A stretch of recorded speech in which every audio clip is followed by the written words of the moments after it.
சென்னை இல்ல, சித்தூர் இல்ல, ஆந்திரால, தெலங்கானா இல்ல. தப்பிச்சு அடிக்க கூடாது. உன்னை தேடி வந்து சரிச்சிட வேண்டாம். வாடா. கோலி வெர்சஸ் தோனி ப்ரோ ஃபைனல்ஸ். ஒன்றும் மாற்றம் இல்லை ப்ரோ. இப்போ ஈஸியாக இப்படி தான் பேசிக்கிட்டு இருக்காங்க, பல வருஷமாக பேசிக்கிட்டு மட்டும்தான் இருக்காங்க ப்ரோ பொறுமையாக அடிப்போம். 2025 இருக்குல்ல, ஐபிஎல் முடிஞ்ச அப்புறம் இவங்க பொறுமையா அடிப்பாங்க ப்ரோ. இல்லை ப்ரோ அப்படி இல்லை, தலைக்காக போனா போதும் இல்லை, நல்லா விளையாடுறாங்க. கொடுப்போம்ல, எல்லா வருஷமும் ஆறுதல் பரிசாச்சு எதிர்பார்க்குறாங்க. கிடைக்குமான்னு தெரியல. இந்த வருஷம் இந்த கோலி ரிட்டையர் ஆகிறதுக்குள்ள ஆறுதல் பரிசு ஒன்று கொடுத்துடலாம். வந்தா சென்னை சூப்பர் கிங்ஸை சைலண்ட் பண்ணுவோன்னு சொல்லிட்டு பேட் கமிங்ஸ்லாம் ஒரு ஆளே கிடையாது. சென்னை சூப்பர் கிங்ஸ் கிட்ட ஒரு மேட்ச் ஜெயிச்சுட்டு அவனை பேச சொல்லு பேட் கமிங்ஸை பற்றி. போன மேட்ச்சு நம்ம எல்எஸ்சியில் தோற்றதுக்கு காரணம் என்னண்டா? நியூஸ் 10 தமிழ் சேனலுக்கு like, share and subscribe. Thank you. Bro தொக்கா மாட்டிட்டார் ப்ரோ. ப்ரோ ஆர்சி அதான் ப்ரோ நல்லா இருந்துச்சு ப்ரோ. மேட்ச் சூப்பராக இருந்துச்சு. போகிற போக பார்த்தா சிஎஸ்கே ஆர்சிபி தான் ஃபைனல்ஸ் நினைக்கிறேன். அதனாலும் மாற்றம் இல்லை. இங்கே ஆர்சிபி கோலி வெர்சஸ் தோனி ப்ரோ ஃபைனல்ஸ். ஒன்றும் மாற்றம் இல்லை ப்ரோ. இப்போ ஈஸியாக இப்படி தான் பேசிக்கிட்டு இருக்காங்க, பல வருஷமாக பேசிக்கிட்டு மட்டும்தான் இருக்காங்க. பொம்பளை கப்பு ப்ரோ, வேற எதுவும் இல்லை. ப்ரோ இப்போ தான் உமன்ஸ் டீம் கப் அடிச்சிச்சு, அப்புறம் நாங்களும் அடிச்சிருவோம், ஒன்றும் பிரச்சனை இல்லை ப்ரோ. என்ன ப்ரோ? ஆமாம் ப்ரோ, ஃபஸ்ட்டு உமன் லேடிஸ் ஃபஸ்ட்டில் அவங்க அடிக்க விட்டுட்டு நாங்கள் அடிக்கலாமே அப்படின்ற ஒரு பிளான் தான் ப்ரோ, வேறு எதுவும் இல்லை ப்ரோ. நீங்கள் பார்த்துருப்பீங்க மதியானம் மேட்ச் 16 ஓவர்ஸில் சேஸ் பண்ணிட்டோம். அடுத்து வி ஆர் கமிங் ஃப்ரம் இடத்துல அடிக்கலையே ப்ரோ. இப்போ அடிச்சு என்ன பிரயோஜனம்? அடிப்போம் ப்ரோ, பொறுமையாக அடிப்போம். 2025 இருக்குல்ல, ஐபிஎல் முடிஞ்ச அப்புறம் இவங்க பொறுமையா அடிப்பாங்க ப்ரோ. இன்னைக்கு மேட்ச் நல்லா போச்சு ப்ரோ. கடைசி 2 லோஸ்க்கு அப்புறம் இந்த மேட்ச் ஜெயிச்சது, அதுவும் பேட் கமிங்ஸோட ஜெயிச்சது ஒரு பெரிய வெற்றி தான். ஒரு பிளே ஆஃப்க்கு போகிறதுக்கு சான்ஸ் இன்க்ரீஸ் பண்ணியிருக்கு. அவ்வளோதான் ப்ரோ. சிக்ஸஸை விட இந்த தடவை ஒவ்வொரு எஸ்ஹெச் விக்கெட்டு தான் ப்ரோ சவுண்டு ஜாஸ்தியாக இருந்துச்சு. ஒவ்வொரு டாட் பாலுக்குமே எல்லாம் கத்த ஆரம்பிச்சிட்டாங்க. செம்ம ஃபன்னு ப்ரோ. கடைசி மேட்ச்சில் ஒரு ப்ரீச் பண்ணிட்டாங்க அப்படின்னு சொன்னாங்க. இனிமேல் சேப்பாக ப்ரீச் பண்ண யாராலும் முடியாது ப்ரோ. முத்துப்பாண்டி கோட்டடி. ஏ ப்ரோ மேட்ச் இருக்குல்ல பெங்களூரில், அப்போ பே பேக் டைம் தான் அது, ஒன்றும் பிரச்சனை இல்லை. கண்டிப்பாக ப்ரோ, கண்டிப்பாக கொடுப்போம். திருப்பி மேட்ச் கம்பேக் கொடுப்போம். அதுவும் எங்கள் கோட்டை தான் ப்ரோ. சின்ன சாமி எங்கள் கோட்டை தான். கோலிக்கு ப்ரோ, கோலிக்காக ஆர்சிபி கடைசி வரைக்கும் சப்போர்ட் பண்ணுவோம் ப்ரோ. அந்த டீம் இருந்தால் பாருங்க ப்ரோ, அவரும் தோனி ஃபேன் தான். எல்லாமே பிடிக்கும் எல்லாத்தையும். இவங்க மனசுக்குள்ளே பெங்களூர் ஜெயிக்கணும்னு ஆசை இருக்கும், வெளிக்காட்டிக்க மாட்டாங்க. அப்பெல்லாம் ஒன்றும் இல்லை ப்ரோ. 6வது கப்பு நாங்களே அடிச்சுக்கிறோம். பரவாயில்ல ப்ரோ. தோனி லாஸ்ட் சீசன் சொல்கிறாங்க, நாங்கள் 2025 இருக்குல்ல அங்கே அடிச்சுப்போம். தோனி அடிக்கட்டும். அப்படி சொல்லலை ப்ரோ, அப்படி இல்லை. தலைக்காக போனா போதும் இல்லை, நல்லா விளையாடுறாங்க, ஜெயிக்கட்டும் ப்ரோ, ஒன்றும் பிரச்சனை இல்லை. அப்போ நீங்கள் நல்லா விளையாடல. சிஎஸ்கே கம்பேர் பண்ணுறப்ப ஒழுங்காக விளையாடல ப்ரோ. ஒழுங்காக விளையாடணும், கமிங் மேட்சஸ் ஒழுங்காக விளையாடணும். இல்லை ப்ரோ, பவுலிங் வந்து அதான் ஃபாரினர்ஸ் வந்து ஃபுல்லாகவே பேட்டிங் ஃபுல்லாக பேக் பண்ணிட்டு நம்ம இந்தியன் பவுலர்ஸ் வச்சே போகலாம், இந்தியன் கோரை வச்சே போகலாம். இன்றைக்கி போனால் ஆஃப்டர்நூன் மேட்ச் எவ்வளோ அடித்தாலும் திருப்பி அடிப்போம் அப்படின்ற கான்செப்ட்டில் தான் ப்ரோ போகிறோம். மற்றபடி ஒன்றும் இல்லை ப்ரோ, நல்லா விளையாடணும். அதான் இந்த match 2 match back to back ஜெயிச்சிட்டோம் நாங்களும். அப்படியே ஜெயிச்சுட்டு ஒரு 5-6 அந்த மாதிரி வரும். இல்லை லக் இருந்தால் டாப் 4க்குள்ளே போய் பார்க்கலாம் ப்ரோ. ப்ரோ அது நடக்குமா நடக்காதான்னு நமக்கும் தெரியாது. இருக்கலாம் ப்ரோ. சின்ன வயசுல ஆறுதல் பரிசுன்னு ஒன்று கொடுப்போம்ல, எல்லா வருஷமும் ஆறுதல் பரிசாச்சு எதிர்பார்க்குறாங்க. கிடைக்குமான்னு தெரியல. இந்த வருஷம் இந்த கோலி ரிட்டையர் ஆகிறதுக்குள்ள ஆறுதல் பரிசு ஒன்று கொடுத்துடலாம்.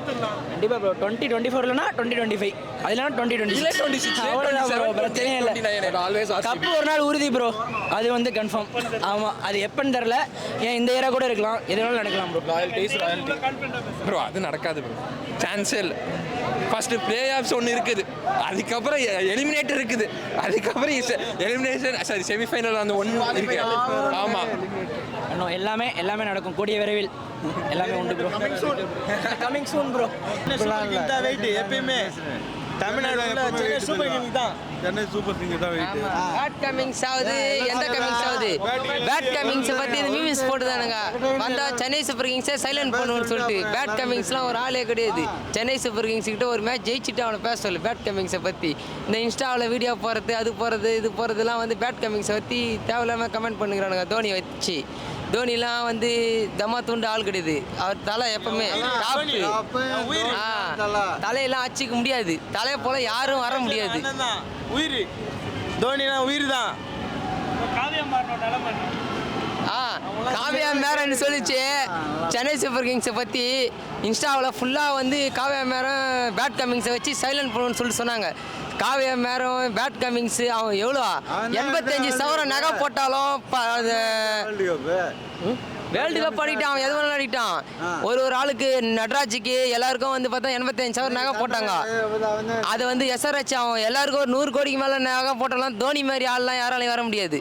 சைலண்ட் பண்ணுருவான். எஸ்ஆர்ஹெச் ஆகுது எவனாக இருக்கட்டும். இப்போ எஸ்ஆர்ஹெச்லாம் இப்போ வந்த டீம் தலை. மும்பைலாம் எவ்வளோ சைலண்ட் பண்ணிக்கிறோம். மும்பை 5 கப் வச்சாலும் நம்மளும் சென்னை 5 கப் வச்சாலும் நம்ம வந்து எவ்வளோ கெத்தாக்குறோம். அதுதான் சென்னை சூப்பர் கிங்ஸ்னால் ஒரு கெத்து. சிஎஸ்கே ஃபைனல் போகுமானா தலைவா அப்படி கேட்ட அப்படிலாம் இல்லை. சென்னையில் வந்து ஃபைனல் நீ இந்த சென்னையில் தான் ஃபைனலு. நம்ம பிளே ஆஃப் போயிட்டு உள்ள ஃபைனல் போகாமல் நம்ம கப் அடிக்காமல் இருக்க முடியாது.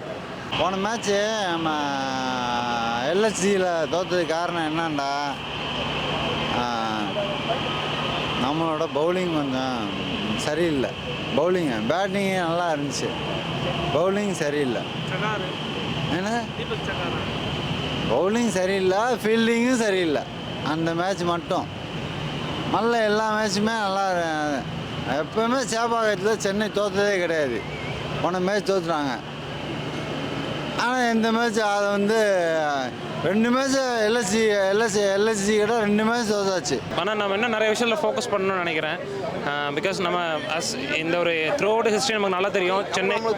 சென்னை வந்து நம்ம ரொம்ப ஸ்ட்ராங். அடுத்த மேட்ச் அடிக்கிறோம், பஞ்சாப் கலக்கிறோம், பஞ்சாப்பை தெறிக்க விடுறோம், ஒன்றும் பிரச்சனை இல்லை. தோனி இருக்கார் நம்மளுக்கு, தலை தோனி. என்னங்க ஆனால் பேட் கமின்ஸ் சொன்னது வந்து வேர்ல்டு கப் மேட்ச்சில் மட்டும்தான். அது நம்ம ஒரு ட்ரெண்டாக யூஸ் பண்ணிட்டு இருக்கோம். அதெல்லாம் பிரச்சனை இல்லை, ட்ரெண்டாக யூஸ் பண்ணிட்டு இருக்கோம். அவர் சொன்னது வந்து அந்த 1 lakh crowd பண்ணுவேங்கிறது வேர்ல்டு கப்பில் சொன்னார். அதுக்கப்புறம் அவர் எங்கேயுமே அந்த டேர்ம் யூஸ் பண்ணல. நம்ம ஜஸ்ட் பிகாஸ் ஒரு பர்சன் அப்படி ஒரு நல்ல ஏன்னா because he is also inspired from Dhoni. He always says this.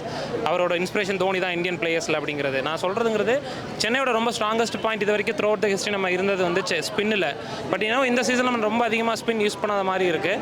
So even though the victories நமக்கு ரொம்ப சந்தோஷமாக இருந்தாலும் நம்ம கண்டினியூ பண்ணணும். அட் த சேம் டைம் இன்னும் நம்ம ஸ்பின் நிறைய யூஸ் பண்ணணும்னு நினைக்கிறேன். Hi, this is Minna. Like, share, subscribe, News 10 Tamil.